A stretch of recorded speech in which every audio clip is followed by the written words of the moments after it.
It's very strange. It's been the worst time of my life, but also the best because this is in the darkness. This has been the time where I have experienced God in the most supernatural way. It sounds fake.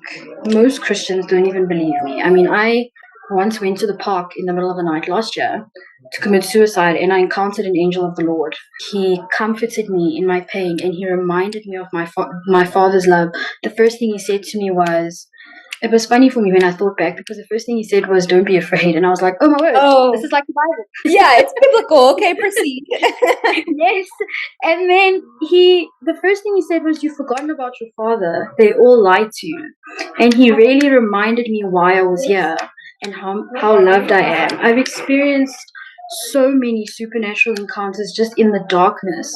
It's like really his word is real. Blessed are those who mourn, for they shall be comforted. God is close to the brokenhearted. I don't think it was exciting before I was facing all of these things from my past, but this level of intimacy with God, this is something that nothing else would have given me. But this tough time of facing things that are extremely painful. Wow. Have you had any encounters since then, or like since you saw that angel? Has was that the last time you visually saw something spiritual? Um, I'm trying to think off the top of my head now. There was a time when I felt a voice in my ear. So not from the outside, like inside my ear, call my name Yeah. and wake me up in the middle of the night. And I knew it was God.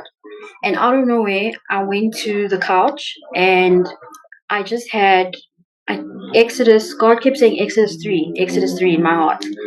I read Exodus 3. It was almost like it was just the Israelites being led out of slavery and going into the wilderness. And I really felt like God was just speaking to me about how this is a wilderness period of my life now where it's going to be painful, but the wilderness is actually, it's a season of transformation to walk into the promised land. He's just reminding me where you're going, I want you to be prepared for it. I have so much for you, huge things. And I cried. I said, but I don't want to be here.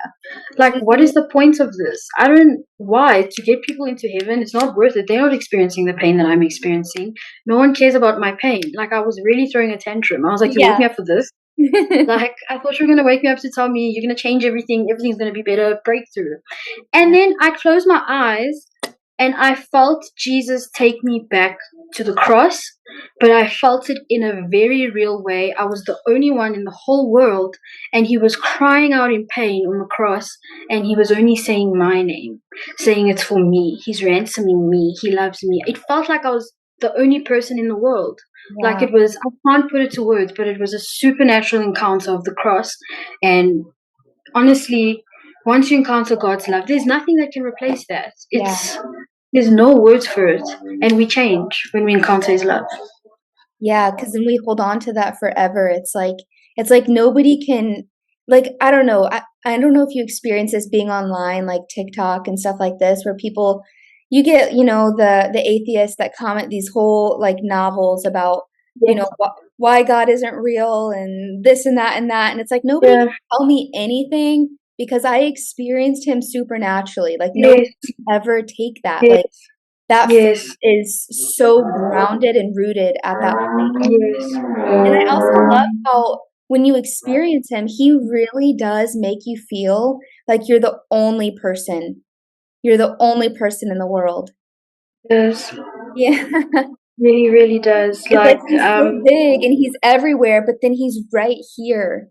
He's right yes. just with you too. Yes. Yes. I mean, there are times when things get so tough. It's like, does God even love you? You know, it's like, did God really say the devil coming again? And I just tell myself, but look at everything you've experienced. You don't even know anyone else who's experienced these things. Like, he loves you. He really makes me feel like I'm his favorite. I know everyone's his favorite, but I really feel like I'm his favorite. Like, there's times where he really just goes over and above. Like you said, the pursuit. His love is so passionate. I mean, there's times where I'll say, God, I don't know if I'm going to make it. Making me face things where I didn't want to remember because I believed I would not recover. And he told me, I'm passionately committed to you. I will not let you go. I will make it happen for you. I love you. Yeah. Oh, Sadie, that's so good. I also like that you talked about how he woke you up in the middle of the night to affirm you, to give you like a vision, because I think it's in Proverbs where there's no vision, people perish. Yes. And Yes. so since he showed you, like, yes, it's hard right now. Yes, it's tough, but you're in the wilderness because I'm refining you, because I'm healing you, because I'm preparing you. And it's in that knowing that's going to help you endure because life is Mm. tough.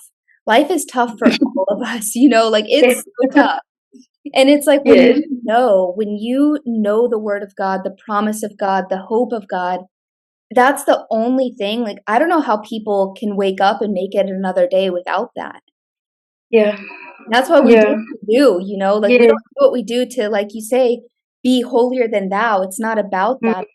It's Mm. like if you want to endure on this earth, like you have to know the love of God to make it through each day.